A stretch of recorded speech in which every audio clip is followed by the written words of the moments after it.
emoyeni bakiti kuyachisa emoyeni yetu kwemkanwami soloze emoyeni bakiti kuyachisa singete emoyeni yetu kwakubuhlungu emoyeni bakiti kuyachisa emoyeni yetu kwemkanwami soloze emoyeni bakiti kuyachisa singete emoyeni yetu kwakubuhlungu emoyeni kuyachisa. It's a good morning to you. Welcome to Asake Online. My name is Zenzele Ndewele, and this is the program, the ZPRA Liberation Archives, where we talk to people who experienced the liberation struggle in many forms. They could have been the soldiers in the front. They could have been helping in one way or the other. The program today, I'll be talking to Ezekiel Zwedu Tshuma. He joined the liberation struggle at a very early age, and we were going to be talking to him about his experience, what he saw, and basically what motivated him to join the liberation struggle at an early age. Babu Tshuma, welcome to the program. Welcome, Mr. Ndebele. Yeah, maybe let me start by saying, can you briefly tell us about your history? Where were you born and where did you grow up? Yes, my name is Ezekiel Zwedu Tshuma. Mwana Howard, the son of Howard Loga Levani Tshuma. I was born in Mpilo, Bulawayo, at Mpilo Bulawayo Hospital, and then I grew up in Mbimba. That's situated next to Bambazi. We are just a few kilometers. I think it should be 10 kilometers away from the border, or the place called Makanda in Bambazi. So yeah, that's where I grew up, and I attended my first grades of primary schools at Mbimba Primary School. And yeah, there I lived with my father, who used to come after fortnight, but I lived mostly with my stepmother, who just passed away a few weeks ago. So when did you join the liberation struggle? I joined the liberation struggle in April 1977, and I remember the schools were closed, and it was the April holiday, the first holiday, and I remember we were coming from fetching water. There was this plane that was flying around, throwing papers that there is a curfew, that everyone at 6 p.m. must be in their homes. So we're coming from the border, coming from fetching water. Yeah, so it was scary. And then we stayed for some weeks, and then we went to Botswana. That's where I joined, yes. How old were you then, and you were in grade what? Oh, I was in grade 5 for that matter. So that you are like what, 12 years or so? Yeah, I was turning 12 because I turned 12. My mark of turning 12 is when Stephen Biko was dying, was killed in South Africa. So I turned 12 in Nampundu. That was in September. Yeah, so you are 12 years old. You get to Zambia. Obviously, you are very young to do the normal training that is done by older people. What do you do? Actually, when we got there in Nampundu, because already it's a transit camp. It was a transit camp, and it's called Nampundwe. Yeah, so when we get there, I remember us being removed from the main parade, going to clear our parade in the west. There was a kitchen, and the main parade was next to the clinic, and then we go past the kitchen. On the other side, there was like a field, so we cleared those fields and made our parade. We're around 500 and something, and we started exercises there. We had commanders. Our instructor, in fact, was a man who was said he had captured a plane, who pretended as if he was going to join the UNL to be a mine in South Africa, and then captured a plane. His name was Sydney. And then there was an assistant instructor whose name was Fraser. He used to say, he was a vendor. So you will say, Ichi Champudzana. So this is, and this one was very cool. This Sydney. We will say we were not called Kijana. In fact, they were used to call us minus A. Minus A, that is minus army. So that's when we started our drills. In the morning, we'll go for short marches, for drills. There is this famous drill called number 9, a frog jump. Most of the time you will run and run around, but when you come, you will go to the mountain. There was a mountain where the crowds, we know all these trucks used to come and take the standbys. SB is going to Angola, going to wherever places where they all go. So there was a mountain there. You will start from down, frog jumping, going up that mountain maybe 5 times. And we were young, and we didn't get easily get tired anyway. We were very young. So we were trained, and this place had a ground there at the bottom of the mountain. This is where we first started training how to strip guns, to aim, target aim. When you're ready, open fire. That's when we started in Nampundu. While in the same Nampundu was a transit camp for the seniors, our seniors. Yes. Also, something that was very good was that the most main important thing was classes, political classes, revolutionary classes, why we are fighting, and how do we want to liberate ourselves, to liberate ourselves, and after the independence, how people should live. Yeah, the maximum discipline that was implanted in us, it was very, very important. Yeah. Yeah, like political education plays a big role in this, or it played a big role in the liberation struggle. And what do you remember from those classes? Some of the things that really stuck in your mind up until now. Yes. Actually, I would say this. You know, when they say there was what we call Marxism-Leninism. Yeah. There was, those books were there sometimes. I remember now when we were in JZ1, where we had a library next to the logistics. So we learned about Karl Marx and Ilyich Vladimir Lenin, or how they wanted it. I mean, I don't think there were much of exactly people who have got the same ideology. But looking at us, I mean, all these things, like, for example, let me tell you one of the stories that is still stuck. It was first, taught to me, read to me. I remember we were a section of young people with going for, there were classes for commissars, the commissariat, yeah. So now one came with a book and it was reading about what Stalin did in Russia. So one day Stalin brought a chicken, a live chicken, and he started disfeathering it. It was in a meeting, in a cabinet meeting. He's disfeathering it, and it was painful. The chicken was quacking for because of pain, and when it had hardly any feather remained on it, dripping of blood. Stalin did put that same chicken on the table and then did put a bit of food. And the poor bird kept on following him. Yeah.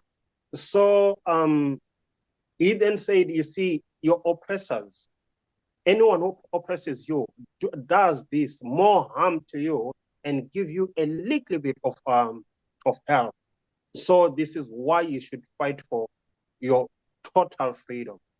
Yeah. So now this was a lesson to us. I understood it when I was very young.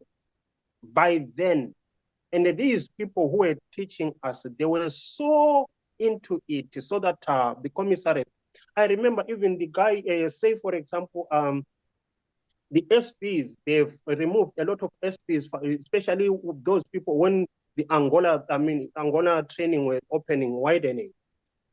Sometimes you could hardly find people, seniors in Nampundu, all they've gone for training. There were very few people. You can only find the camp commander was Kilian Bebe, the camp commissar was Dennis Ungwe. Yeah, and what Dick Dendo wabalega ngamat pantinti from Uganda.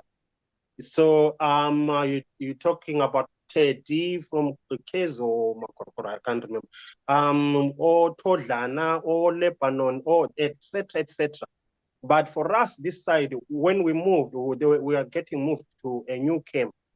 But then what I'm saying is these people who were there, sometimes you will find that the people who remained there, those people, they were so, educated in this politics, and they will tell you that you are fighting for your freedom. I cannot say up to today what they were picturing to us was really what we can call nationalization, or even socialism, or etc., as things like communism, because we are Africans. We have got with this thing of being communal farmers. We want this, you need a bit of that, a bit of this. That was more of democracy. That was more of destroying oppression and discrimination. You see. Also, I remember them telling us those first days that even if you go, because we don't know when the war will end, even if you're fighting, you're not fighting that former enemy of yours. When you are in power, you start torturing them or abusing them. No, you bring about unity in the country, you stay together, and then you rebuild the country and the life goes. Yeah, so you are in Zambia here, and Nampundu. How long do you stay there, and where do you move to?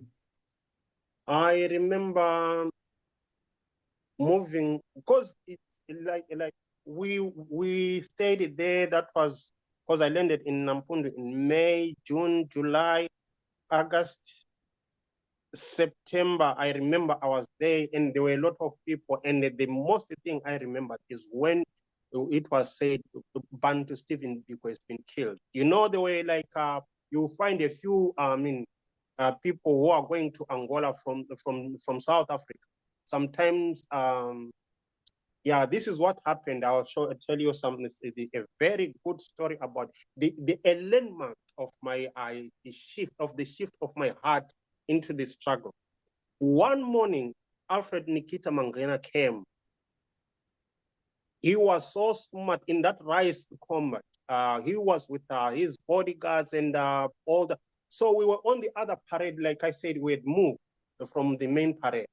So there was a certain whistle, you know, when it is calling you, there were certain whistles that were known by the instructors or the commanders. That if someone say prrr, it's just a whistle. If someone say prrr, prrr, prrr, prrr, it says something, isn't it?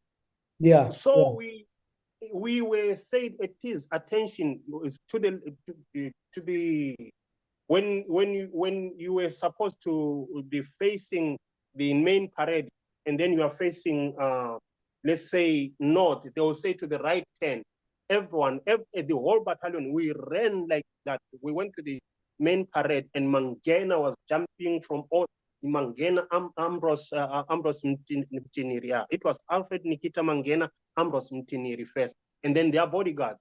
And Mtiniri will jump first to run, was like running on front, and we were also getting into the attention, and all the commanders saluting. Kilian Bebe marching, going to Mtiniri and reporting. Mtiniri turned and marched back to, that was a decorated military drill, I'm telling you, Mr. Ndebele. I had never seen such a thing. It was so beautiful to a point whereby we said, wow, what is this? And then, so he marched and saluted Nikita. Nikita came, he didn't stop much. He was still walking while saluting with his Tokarev, you know, he pistol next on his back, coming, and then he started saluting these Kilian Bebe Labo. And then Wunge said, all trained personnel this side, Labana MK, we knew nothing about the MK. So there were a few guys who were there. So now it happened that they talked and talked and talked. Mangena, the first thing what he did, he said, it is attention, standards, attention. That's how he used to call his attention, standards. And then he said, he looked around, we saw already, there were these SPs, I'm a standby. They were going to be taken by the truck. And then he said, I'm a soldier army. I'm a, you know, like I'm a soldier army looking around. Yeah. So now, yeah, everything. But when they said this, you see, I'm a podcast, when they jump, sometimes the few remain and the others, they walk around, isn't it? And then they came. When they came, I saw, I think there was a young man called Pressman. He was very light in complexion, like Umlung. I should think that man was a mixed race. Yeah, So Pressman was actually killed when Mangena was cast. Yes, we know that. And when, you know, the young stock, when we were really sad about that, we were thinking of Pressman. So, of course, when Pressman, he showed us something, because when he came in, you know, who chief of staff will support Amapotikas, army commander.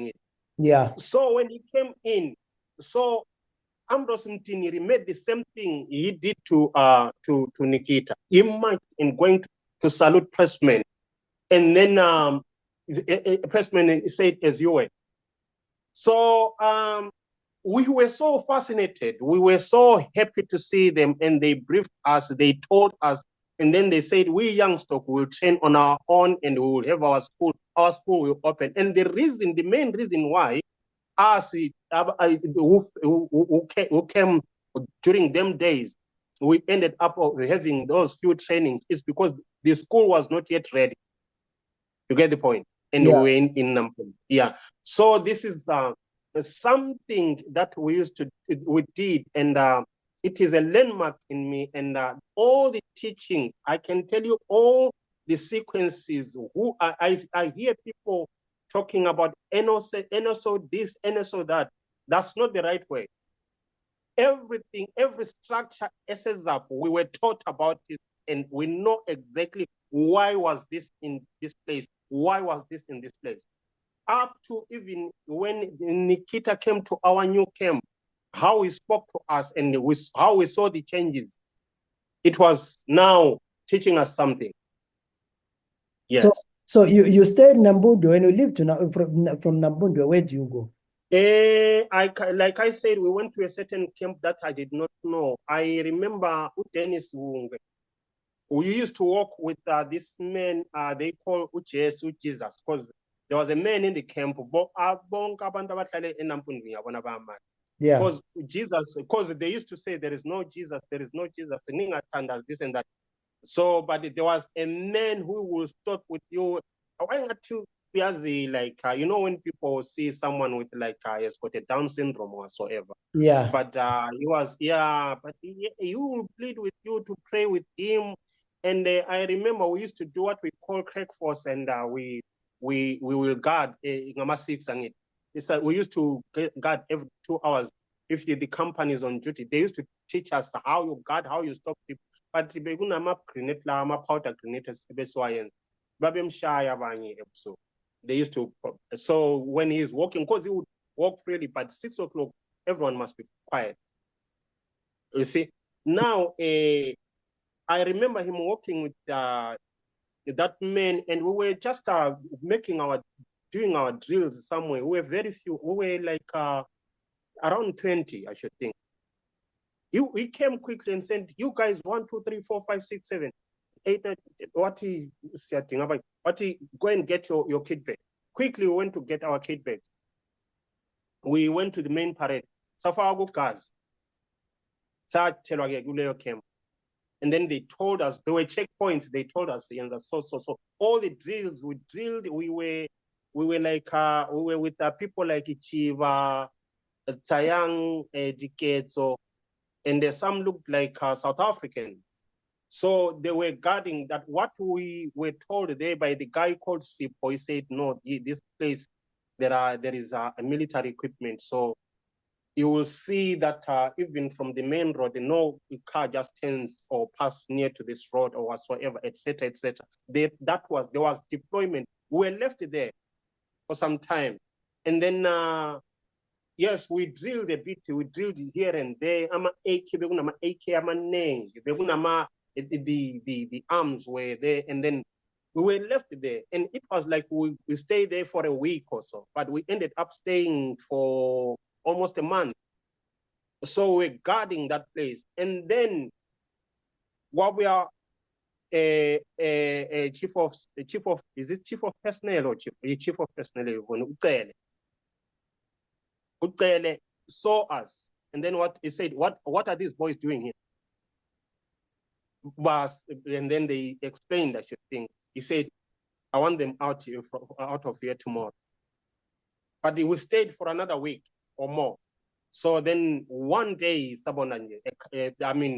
this Benz AI offload amachita kit, nice, well-trained guys. And they were so excited seeing us. Boys. And then what I know, then they took their Seminovs, their Stanleys, their Thompsons, that way. Yaboni Amakanla Manganda or Stanley or Thompson. Yeah, we left, and then we went into that truck. We went back to Nampundu. From Nampundu, some guys jumped into that Mercedes Benz. We went to JZ1. So to rejoin the others. So this is where we started chaka up until 78. We started schooling. 78 in the morning. What all these young stars, what we used to do, because they ended up screening all these younger ones. By now I was 12 going into 13. The disadvantage, my disadvantage, Mr. Ndebele, is that I was tall. I used to be lanking. Yeah. So, but I was young. So I used to run with big guys. About 60, 61, 62. So now we started, I remember, but man, no, let me not jump. Yeah, because Ella, we were very naughty. Sometimes we could do something to shape something with a small cricket so that when something is, I can tell you, I couldn't be singing as well. Or else, stay eating beans, always beans.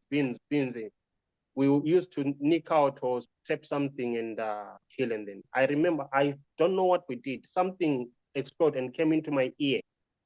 So it was put by someone. I think I remember the guy was Christopher. So I got injured, but it was like a minor thing, but it ended up infecting me. Yeah. So I was taken from JZ1 to Lusaka, Zimbabwe house. And then I was taken to UTH in Lusaka there.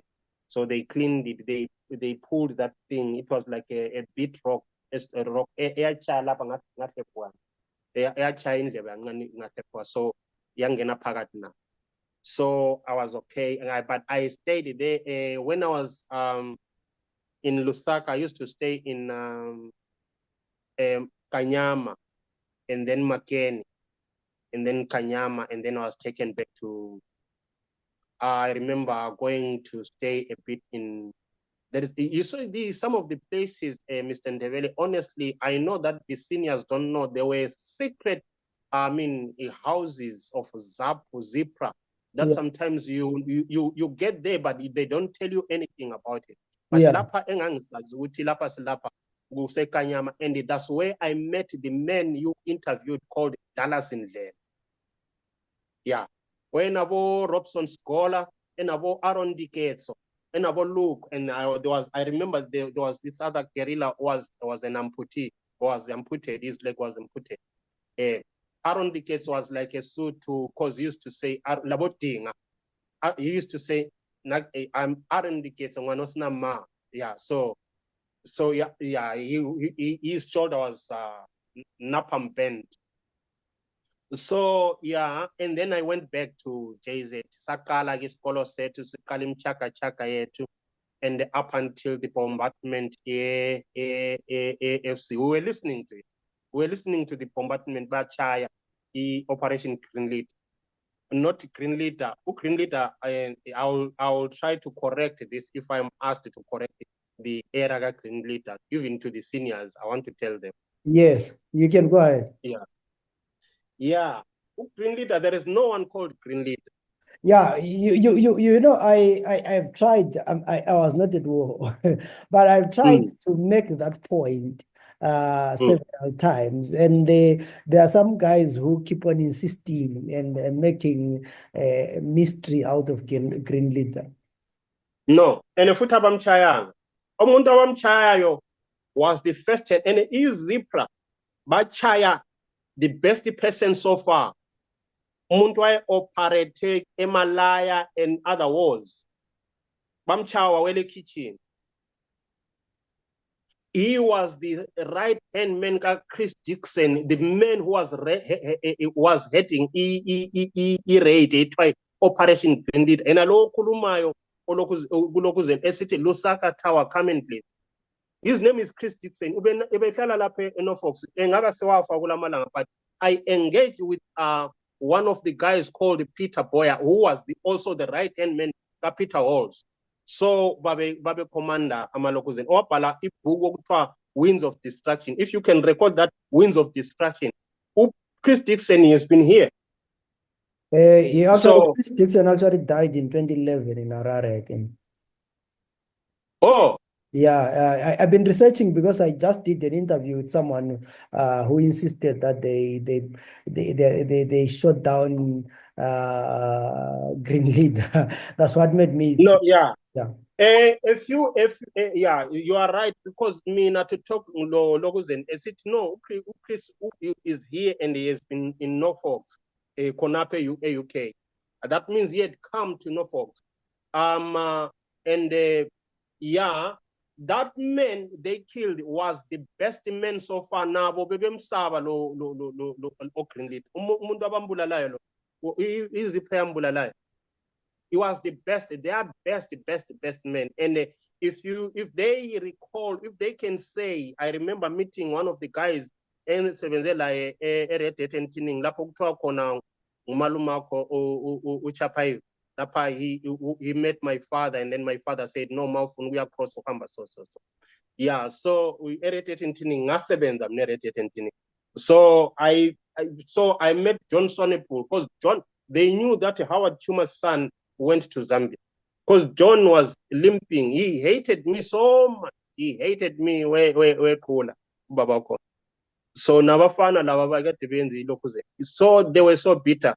So babe kulumute, but at some point I remember Christmas party see lokuza, but hey, matota yazuti last you are the ones who caused it. Now guti umkabe ebebusa namhlanje. ZPRA Madoda, you are not good. They used to say, ZPRA Madoda, no good. Yeah. So what I'm saying is that bonke labo Peter Boyer labo drink water and etc. Abantu bakhona inengi. You see, from stretching abantu abalokuza nabo Vanda Bay. Ngihlane labo mina. So ngakhulumisana nabo. Ngibatshela nje sixoxa nje abanye omunye ngamthole Oxford. See deliver. So they are there. Some of them. The thing is, AMA operations, they were being named. So Operation Green Leader is the main operation really airchaya ilokuze ile FC lemkushi, and then you see we have CGTs. Yeah. So the Operation Green Leader was not exactly the name of a person. It was the name of a raid, and then the raid went on. The only operation by Lokuzaya in encounter with the ZPRA force, but by Hlulega, by China operation Operation Tapi first, and then by Hlulega was encounter with ZPRA force. ile yokugcina eyathatha 7 days. So but there were these like Operation Comet. Operation Comet was the one to go and kill Joshua Nkomo. Yati fike eka4 bayichinja bathi Operation Fog. Why they did that? They realized that they've got someone who is tipping who David Owen this side, who was a home office, to tip ukaunda ngale mabe funa ukubulala kumbe balayela unkomo ambush bayamswela just because already Kaunda had known, you see, and then you are tip unkomo. Even the very day besiya bomba ilokuzeni indlu kaNkomo, what I should think kwaba lo mehluko we 1.5 to 2 hours with bamchaya, just because who Ken Flower I should think is the one who was talking with and the other guy who was talking with Britain here Jelu County. Mawesiya kufika khona ngale bethola unkomo thing. So these are the things operations had named, and then when they named them, probably some of the ZPRA guys will think that we are fighting with Green Leader. No, it was an operation.